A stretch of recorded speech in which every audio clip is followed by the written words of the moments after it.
Hello friends, welcome back to my channel Maskes. So friends, in this today's video lesson, we are going to learn a story of a city who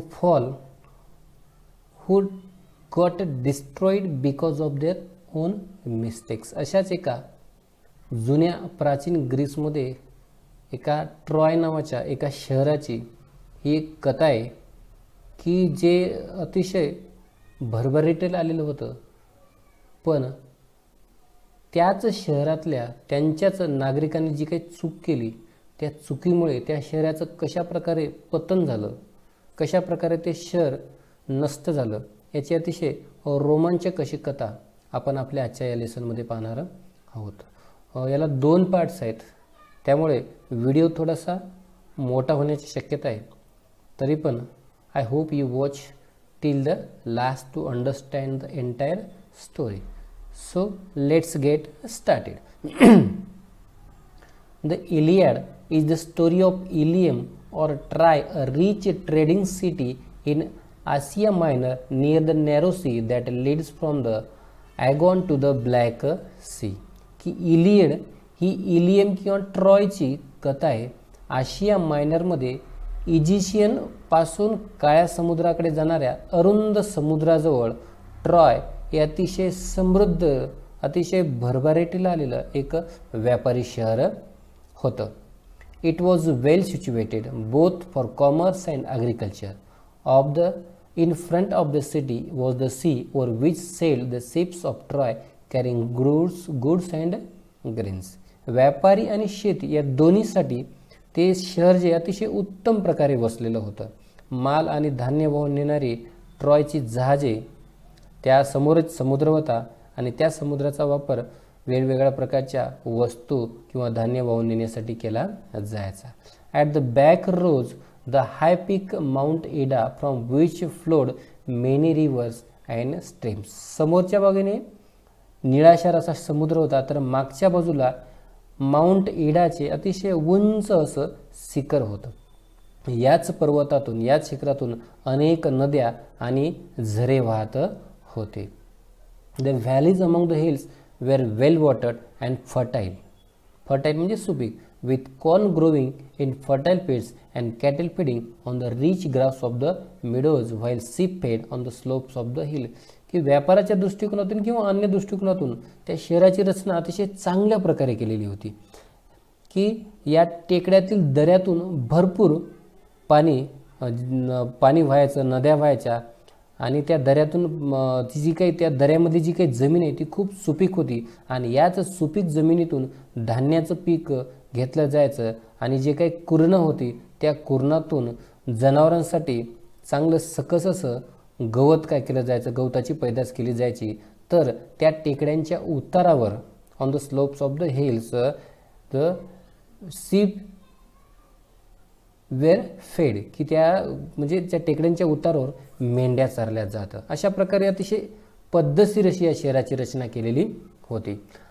around their city the Trojans had built a strong wall so that no enemy should attack them from the C.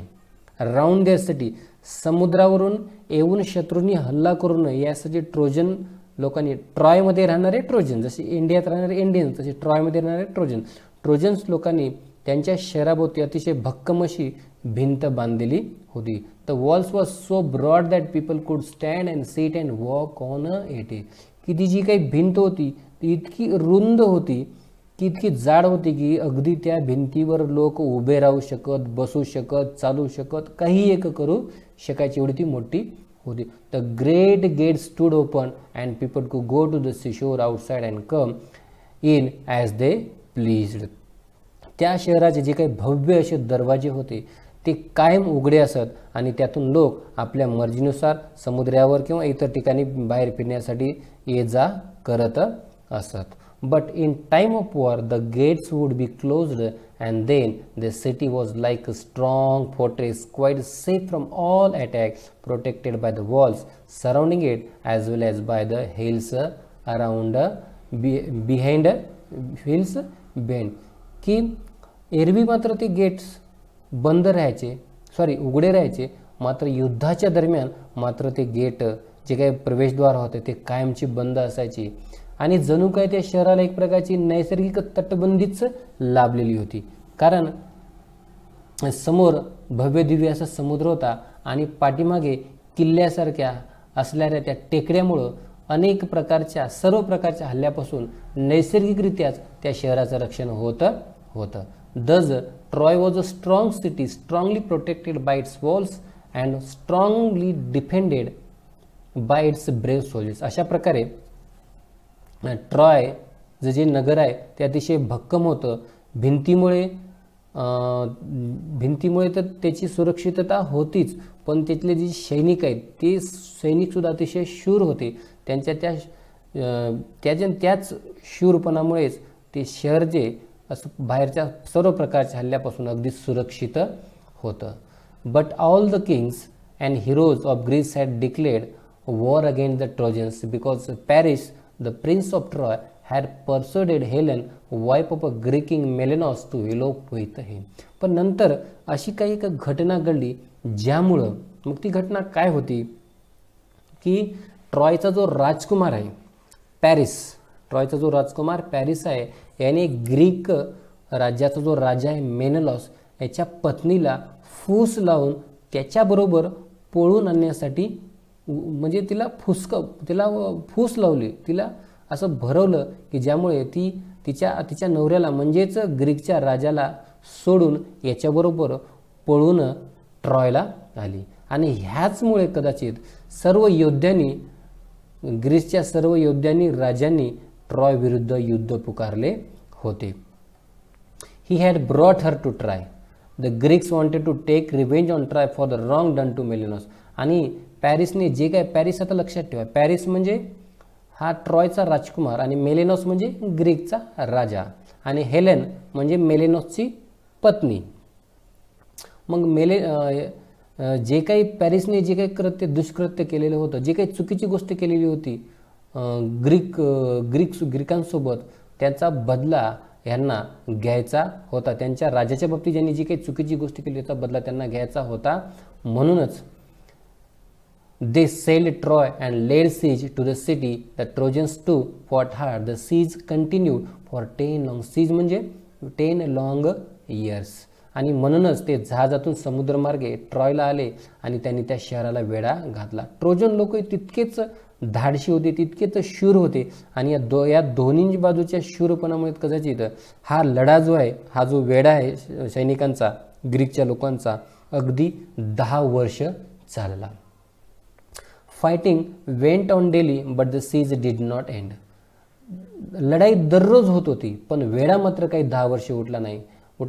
On the one hand the Greeks could not take the city and the other hand the Trojans could not force them sail away. एका बाजूला ग्रीकचे जे काही योद्धे शूरवीर होते ते शहर जिंकू शकत नव्हते आणि दुसऱ्या बाजूला ट्रोजन या ग्रीकांना शहराबाहेर पळवून लावू शकत नव्हते.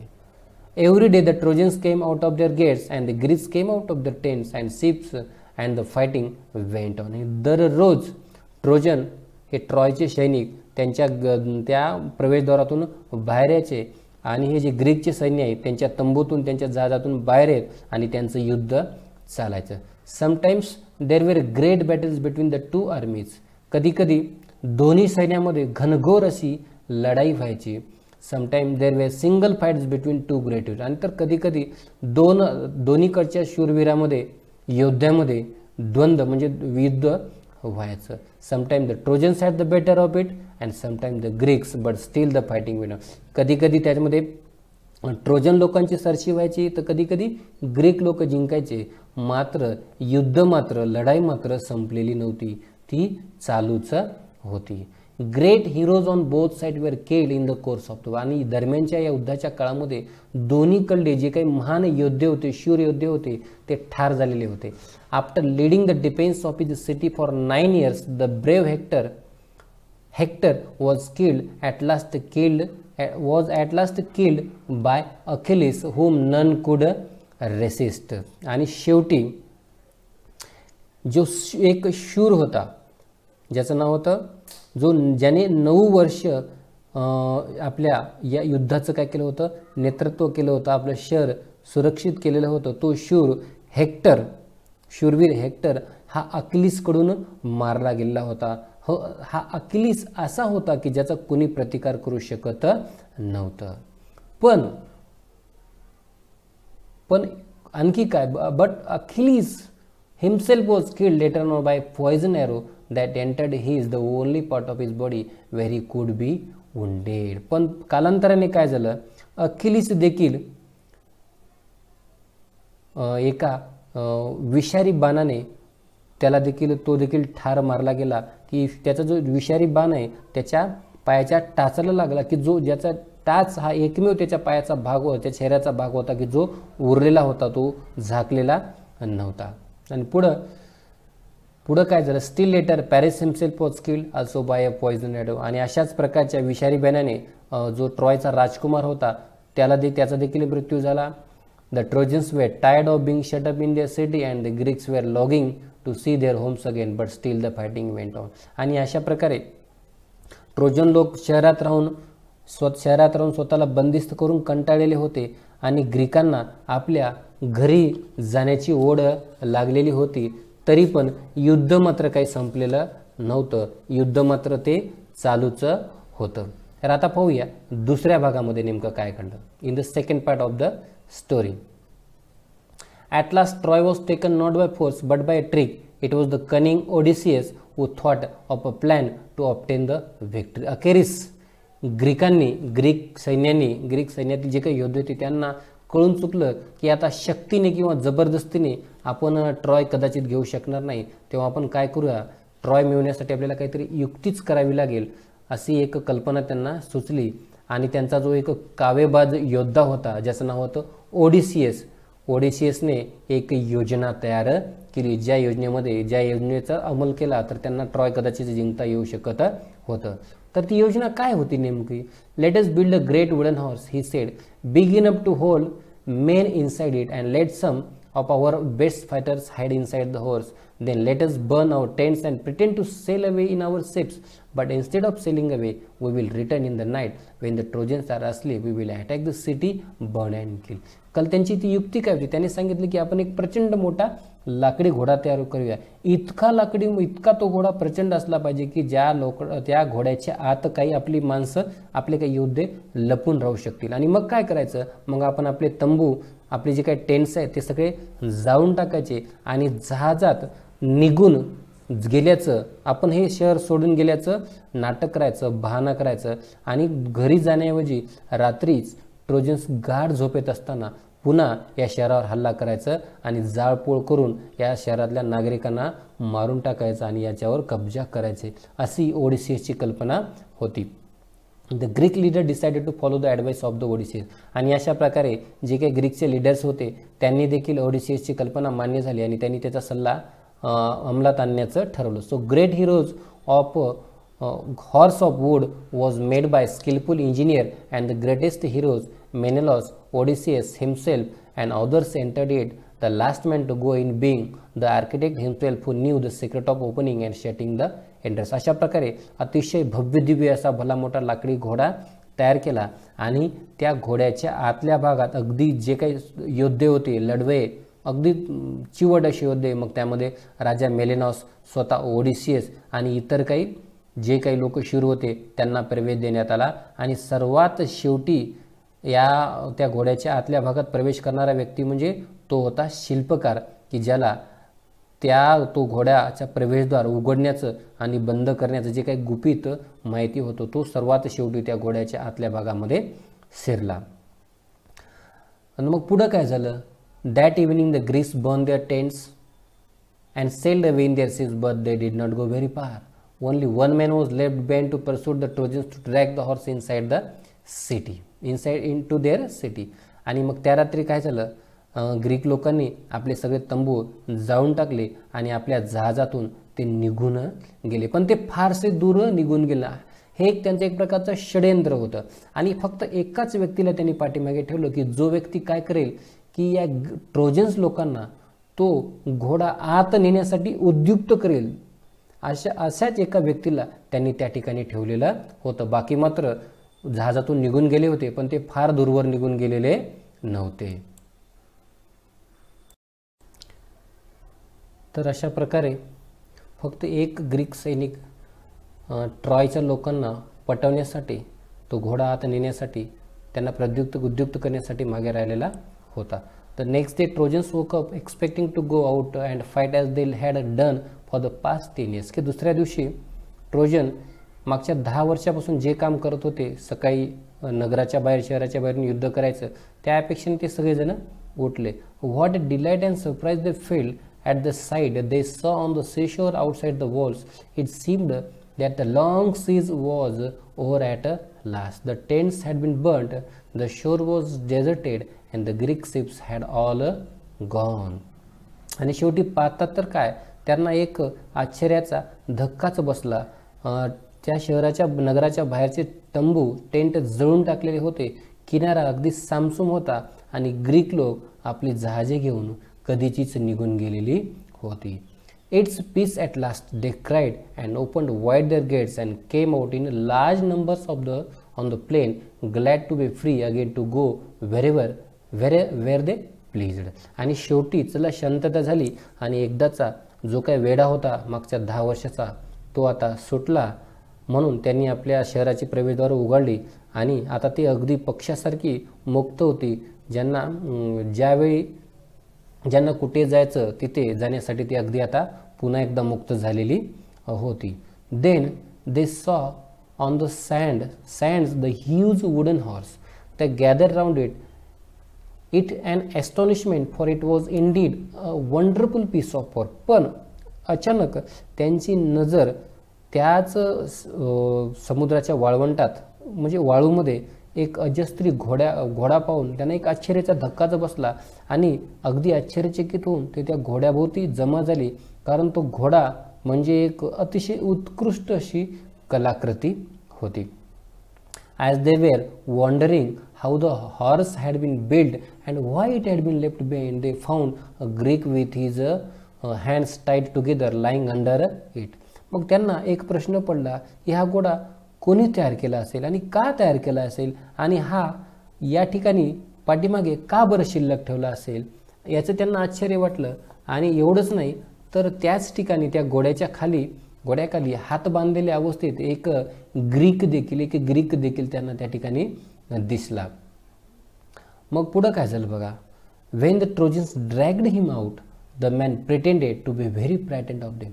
जेव्हा ट्रोजन्सनी, ट्रॉयच्या लोकांनी त्याला बाहेर खेचलं घोड्याखालून, तेव्हा तो खूपच आपण घाबरलेले आहोत अशा प्रकारचं तो नाटक करत होता, अशा प्रकारचं तो लोकांना भासवत होता. When he was commanded to tell them why the Greeks had gone and why they had left this horse bend, he pretended to tremble very much and refused to speak. आणि जेव्हा ट्रॉयच्या लोकांनी त्यांना विचारलं की तुमचे ग्रीक लोक या ठिकाणी का निघून गेले आणि त्यांनी एवढा मोठा घोडा या ठिकाणी का शिल्लक ठेवलेला आहे, हे सांगण्याची जेव्हा त्यांनी आज्ञा दिली तेव्हा तो आपण खूपच भेदरून गेलेलो आहे, आपण खूपच घाबरलेलो आहोत असं दाखवलं आणि काही एक बोलण्यास त्यांनी स्पष्ट नकार दिला. When at the last they threatened to kill him, he spoke and told them the false tale. आणि शेवटी जेव्हा ट्रॉयच्या लोकांनी त्याला मारून टाकण्याची धमकी दिली, शेवटी त्याने आपली जी काही खोटी एक बनवलेली कथा सांगायला सुरुवात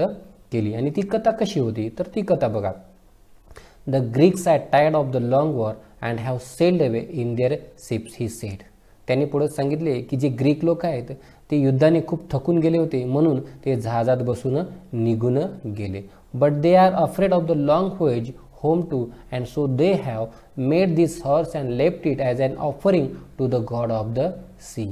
They wanted to also to kill me and offer me as a sacrifice to the sea god, but I escaped and hid from them. त्यांनी पुढे असं सांगितलं की ग्रीक लोक खूप थकलेले होते आणि त्यांना आता घराकडे जाण्याचं त्यांना वेध लागलेले होते, म्हणून पण त्यांच्या मातृभूमीपर्यंतच्या त्या लांबलचक प्रवासाला देखील ते घाबरत होते, म्हणून त्यांनी हा घोडा तयार केला आणि हा घोडा समुद्रदेवाला अर्पण म्हणून त्यांनी तो येथेच ठेवला. आणि त्यांची इच्छा मला देखील मारून समुद्रदेवाला बळी द्यायची इच्छा होती, पण मी कसा बसा त्यातून निसटलो आणि लपून राहिलो. अशा प्रकारची एक खोटी गोष्ट त्यांनी या ट्रॉयच्या लोकांना सांगितली.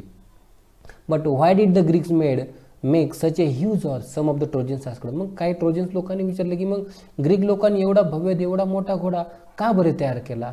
अँड द कनिंग ग्रीक मेड दिस रिप्लाय. आणि पुन्हा तो जो कावेबाज ग्रीक होता त्याने आपलं उत्तर दिलं. काय उत्तर दिलं. If they had made a smaller offering you might have taken it in to your city then the luck would have gone to the Trojans and not to the Greeks. That is why they made it too big to go inside your gates. पुन्हा त्याने आणखी एक आपली खोटी story त्यांच्या गोष्ट सांगितली की हा जो घोडा आहे त्यांनी एवढा मोठा का केला. जर तुम्ही त्यांनी जर हा घोडा छोटा केला असता तर कदाचित ट्रॉयच्या लोकांनी तो घोडा सहज त्यांच्या शहरामध्ये नेला असता आणि समुद्रदेवाचा जो काही वरदहस्त आहे आशीर्वाद आहे तो ट्रॉयच्या बाजूने फिरला असता. म्हणूनच त्यांनी एवढा मोठा घोडा तयार केला की जो घोडा तुमच्या शहराच्या आत जाऊ शकणार नाही.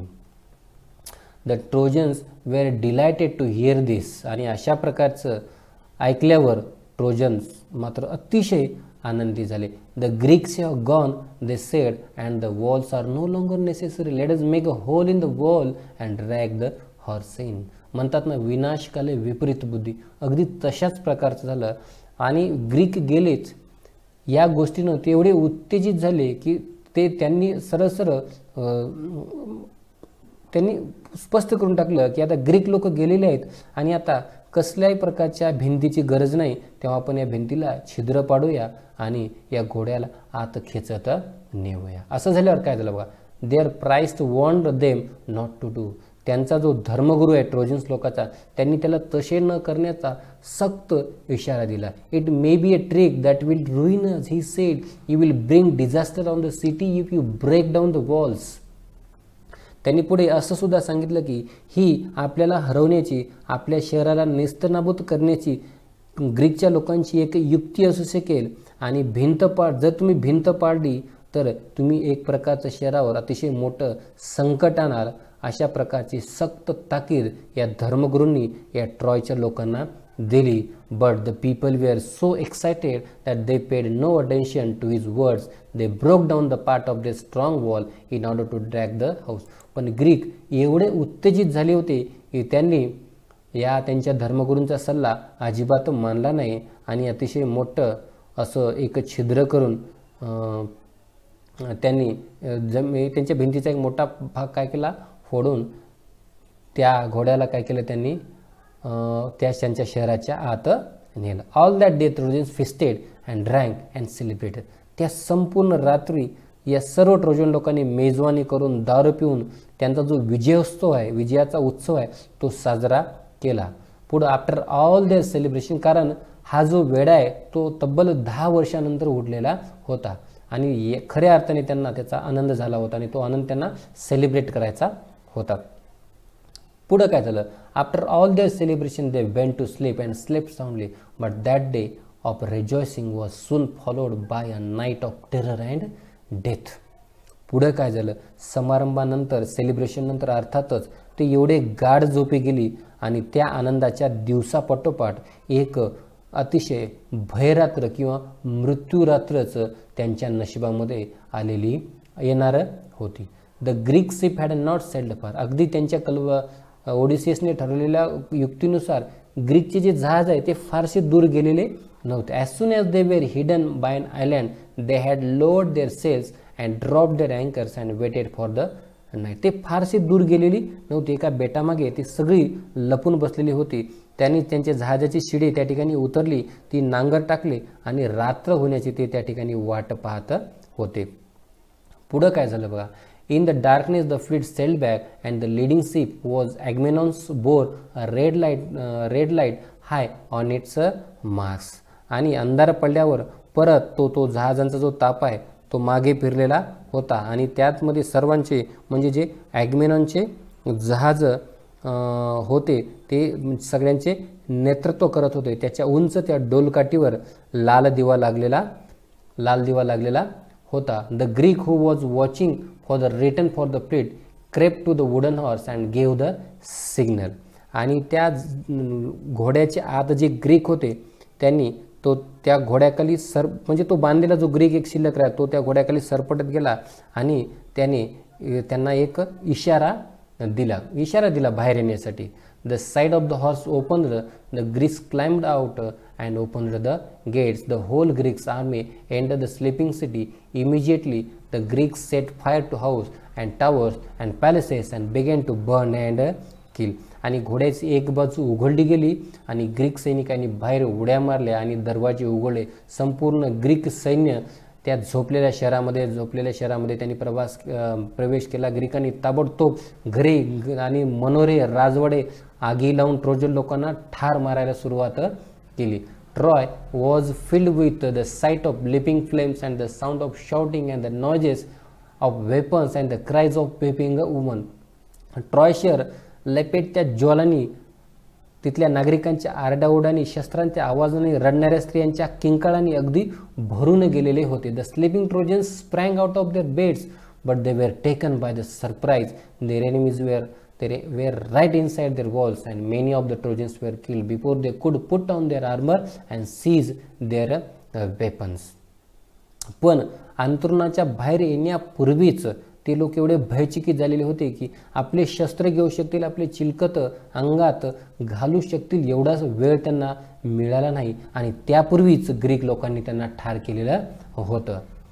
A bright light lit up the night skies. Palaces, houses, temples and towers went up in flames.